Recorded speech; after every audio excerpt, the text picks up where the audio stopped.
Idenya gimana sih kok tiba-tiba dengan Mbak Niki dan harus di Bandung? Kenapa bukan di BSD? Karena juga sebetulnya sudah membuka pentas, juga BTS membuka pentas di BSD. Ya, kalau menurut saya gini, Bandung itu, Jawa Barat terutama Bandung ya, banyak musisi-musisi, seniman-seniman yang telah berkontribusi di industri musik Indonesia. Salah satunya Niki. Saya salah satu penggemarnya juga. Nah, sekarang juga saya ingin juga menghadirkan bahwa Niki sebagai orang Bandung, welcome back di Bandung. Kita menghibur warga Bandung, saudara-saudara, teman-teman yang pernah kangen dengan Niki bisa dihibur, dan kita harus buatnya juga dengan cara yang eksklusif show. Jadi ini suatu juga achievement, penghargaan saya kita semua ya terhadap kontribusi Niki selama ini yang juga mewarnai musik Indonesia, karena dengan menyanyikan dengan otentik, dengan itu nggak ada lagi Lady Rockers Indonesia. Enggak lah, udah tua lah yang jelas. Ini sudah saya berpartner dengan Dion Momongan. Dia mau ngajuin pertanyaan untuk Niki maupun Om Topati. Jangan gawat deh. Bentar aja pulangnya bener. Mungkin teman-teman duluan kali ya, lebih seru. Bener nggak Nik ya? Nik, Bontot, boleh ya teman-teman yang lain duluan ya. Oke, kalau gitu aku duluan. Teh Niki, ini di 2024 ini konser pertama. Membuka tahun 2024 dengan konser di kampung sendiri. Bagaimana perasaannya? Apakah ada persiapan khusus karena harus menghadapi orang kampung sendiri? Akam sih. Nggak ada pintu tangga. Sebetulnya assalamualaikum dulu ya. Assalamualaikum. Waalaikumsalam. Jadi sebetulnya mungkin belum ada yang tahu bahwa saya itu kan diizinkannya cuma 1 tahun sekali. Dan saya ini kan sebetulnya sudah tidak lagi memutuskan untuk mengurangi memang, dan memang sudah seharusnya begitu. Tetapi kadang-kadang suka ada permintaan gitu. Terus kalau saya lihat bagus, menarik gitu, ya saya izin sama suami dan diizinkannya 1 tahun sekali saja. Dan sebetulnya 1 tahun sekali ini sudah diambil oleh MNS Production, yaitu miliknya Mayang Sari. Nah, jadi pada tanggal bulan April setelah Lebaran nanti udah ngambil itu. Nah, yang ini tuh sebetulnya tidak diizinkan. Bukan, nggak boleh nyolong juga. Sebetulnya nggak boleh gitu. Nah, kebetulan saya kan memang tidak ada manajer yang sekarang saya kan udah nggak aktif lagi kan. Jadi ya waktu itu dipegang sama Ijul, tapi Ijul sudah fokus di Sekolah Tinggi Musik Bandung. Jadi manajer lama saya yang udah lama tinggal di Amerika karena menikah sama orang di sana, suka pulang kan gitu loh, sebulan selama 3 bulan. Dia tuh yang push gue deh sekarang yang ngurusin gitu. Toh cuma setahun sekali. Udah semuanya ini kan udah yang gak nanti pokoknya lu mau aja sama laki lu minta izin aja bla bla, kayak dikasih tahu lagi begini. Akhirnya ya debat kusir ya sama suami, sedikit diskusi bahwa ya ini momennya bagus karena di Bandung gitu kan, maksudnya terus terutama saya bilang kebetulan waktunya pas semua anak, biasanya nggak semua anak lengkap bisa lihat, tapi kebetulan bisa lihat, terus ada kakak, ada ibu dan sebagainya lah gitu. Nah, alasan itu yang membuat suami saya mengizinkan. Sebetulnya tidak gitu. Kayaknya sih agak gak ridho. Tapi karena di Bandung dan ada keluarga saya, jadi akhirnya boleh. Jadi ya itu yang berusaha keras tuh manajer saya itu Buye, itu yang orangnya pokoknya nanti gue. Jadi dia lah yang berusaha untuk bisa. Tadinya saya juga nggak mau, gue bilang gitu. Aku juga udah capek lah, nanti aja, karena terus tapi dia yang yang push karena kebetulan juga di Bandung gitu. Tapi kalau saya mengingat konser Teteh 2002 ya kalau nggak salah ya bersama Kawati kan, itu fans fanatiknya gila-gilaan, hampir semua berjilbab dan goyang gitu.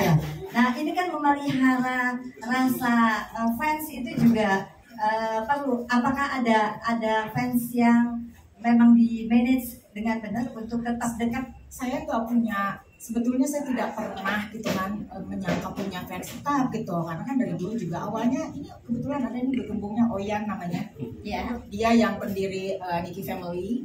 Nah, dia awalnya dia bilang, saya mau bikin, udahlah Oyan, aku kan udah berhenti nyanyi, nggak apa-apa, ini mah buat saya udah nggak aktif. Nah, dia yang terus-terusan bersama teman satu lagi Romi yang bikin Instagramnya, dan jumlahnya juga bukan yang jutaan gitu kan, tapi maksudnya emang militan mereka. Militan. Nah. Jadi saya kadang-kadang suka ya terharu lah ya, padahal saya udah nggak aktif, udah nggak nyanyi, nggak ada karya juga. Ada karya pernah kemarin, tapi kan zaman sekarang susah lah, maksudnya udah nggak, yang disebut kata-kata viral tuh udah bukan di era kita lagi gitu, tapi udah di era anak-anak sekarang gitu. Jadi udah nggak ke situ tujuannya. Terima kasih. Aku sebelum ke teman-teman ke Mas Topati dulu, Mas, konsepnya akan kayak apa nih Mas konser ini? Apakah karena ada kata eksklusif itu, apakah ada sesuatu yang tidak pernah dikeluarkan akan dikeluarkan atau gimana Mas? Paling bedanya tiketnya mahal aja sih. Iya, tiketnya mahal banget, padahal kan Eksklusif ya, tiketnya mahal.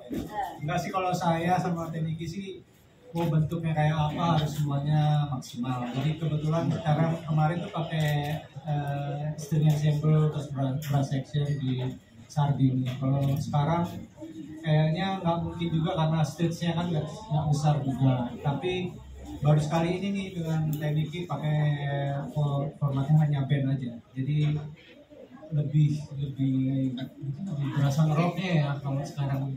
Kebetulan juga personilnya sekarang nggak seperti kemarin. Sekarang saya merekrut pemain gitarisnya Dead Squad si Karis. Drummernya Yandi itu pemain drumnya Siana. Ya lebih dia main. Ininya. Oke. Akan berapa banyak lagu yang akan diserahkan ke Teniki? Wah, ini yang jawab. 100 ya boleh. Aduh. Dan ini jangan kasih lagu banyak-banyak, soalnya ngomongnya banyak nanti bisa 2 jam lebih.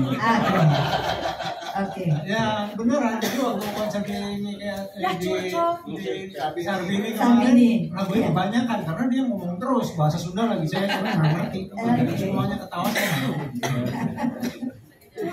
Nah, lagunya kayaknya nggak terlalu banyak dan tidak terlalu sedikit. Apalagi nanti ada Andi Rif kayaknya duet sama Teniki, seru sih kayaknya. Apa lagu yang nggak boleh harus dibawain menurut Mas Topati? Kan dia punya hits cukup banyak juga. Banyak sebenarnya, dulu saya nggak tahu lagu-lagunya Niki tuh. Saya cuma jobnya aja. Tahunya cuma Tangan Setan, Uang, Jarum Neraka, Biasinar. Tapi yang lama-lama tuh saya nggak tahu kayak lagu apa. Saya pikir ini lagu apa ya? Terus saya dengerin lagunya, ya kan zaman itu kan saya masih SD. Jadi pas belum denger, lahir. aneh ya lagunya ya. Ternyata pas di konser semuanya nyanyi gitu. Kecuali saya yang nggak nyanyi, saya main. Ternyata lagunya tuh emang zamannya Niki tuh itu ya apa hits banget ternyata lagu. Jadi lagunya untuk konser Niki itu gampang karena lagu hitsnya banyak. Nah, dia jazz kan. Nah, Dia nggak ngikutin gue. Enggak, jadi kalau lagu yang paling yang menurut saya sih Tangan Setan. Tangan Setan. Oke. Mas Hari boleh dikenalin 2 temannya? Oke, ini Yuda ini dari Technical Product. Bahwa yang kita tampilkan ini juga punya sesuatu, punya nilai, punya kualitas. Kita profesional, saya juga nggak mau terus kemudian kita bisa nggak, dan begitu juga caranya gitu. Makanya saya nggak pernah ikut campur dalam hal untuk urusan berapa walaupun kita kenal gitu. Dan kemudian juga kenapa mahal, ini tempat terbatas. Ini tempat idealnya cuma 816. Jadi begitu kita hitung PNL-nya, profit and loss-nya, itu sulit gitu untuk diputar-atik angkanya. Tapi show must go on. Jadi karena juga waktu, ya mungkin beberapa sponsor sedang kita itu. Tapi pun enggak, kita berharap, saya juga punya passion ya, artinya membuat suatu show ini karena saya juga musisi, saya juga pengen menampilkan sesuatu yang priceless gitu. Walaupun bukan berarti tanpa hitungan, tapi paling enggak jangan juga kita bikin asal-asalan. Terus teman-teman kita bikin asal-asalan, terus kita bikin untung, kita cuma buat untung, terus teman-teman saya nggak mau gitu. Jadi pertimbangan itulah yang sebenarnya pada akhirnya kalaupun sold out atau mungkin ada sponsor, alhamdulillah. Tapi kalaupun enggak, kita sudah hitung. Tapi akhirnya kita di profit and loss itu kan kita bisa lihat ternyata dengan 800 sekian, ya kita cuma pinter-pinter nambah-nambah kursi. Akhirnya kemudian saya diskusi sama Kang Yogi, ternyata bisa ditambah lagi sekitar hampir 900-an, oke lah. Dan kemudian juga kan kita banyak komplimen juga, jadi sebenarnya kita nggak bisa bergerak juga di angkanya. Belum sekarang pajak-pajak, terus royalti, itu juga salah satu isu yang kita juga bingung tuh, membayarnya lewat apa, gimana cara ngitungnya, dan bagaimana cara distribusinya. Sementara di depan dia harus bayar pakai tiket dengan tiket. Jadi itu juga salah satu isu yang kita juga ini. Jadi seperti itu Mas Biro. Harganya ya, VVIP itu platinum 2.250. Tapi alhamdulillah sekarang sih udah mungkin dalam 3 hari itu 100 lebih lah ya, 100-an mungkin. Tanggalnya 24 Februari Cornerstone.